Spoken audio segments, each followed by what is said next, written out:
જોઈએ અગત્યના સમાચાર। એમએસયુએ દ્વારા ઓડિશાના વિદ્યાર્થીનીને ન્યાય અપાવવા એમએસ યુનિવર્સિટી ખાતે વિરોધ પ્રદર્શન।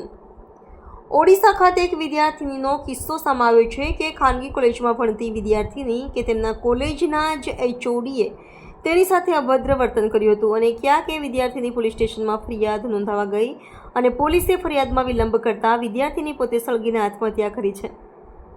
ત્યારે સમગ્ર ગુજરાતમાં એનએસયુઆઈ દ્વારા ઉગ્ર આંદોલન ચાલી રહ્યું છે। તેના સંદર્ભે આજે વડોદરા ખાતે એનએસયુઆઈ દ્વારા અમર વાઘેલાની આગેવાનીમાં યુનિવર્સિટીની મેઇન બિલ્ડિંગની બહાર રોડ પર ચક્કાજામ કરી વિરોધ પ્રદર્શન કર્યું હતું કે ક્યાંક નીકળીને ન્યાય મળે અને આરોપી જેલના સળિયા પાછળ જાય।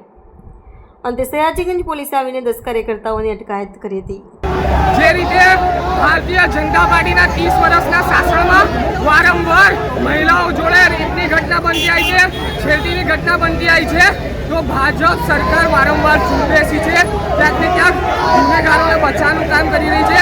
આજે ઓડિશા રાજ્યમાં એક વિદ્યાર્થીની જોડે ત્યાંના જ પ્રોફેસર દ્વારા છેડતી કરવામાં આવી।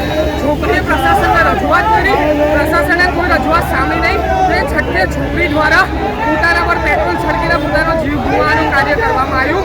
આજે છોકરીને ન્યાય આપવા માટે એનએસયુઆઈ વડોદરા શહેરના રોડના ચક્કાજામ કરીને ભારતીય જનતા પાર્ટીના સમક્ષ વિરોધ કરી રહી છે અને વિદ્યાર્થીને ન્યાય મળે તેવી રજૂઆત કરી રહી છે।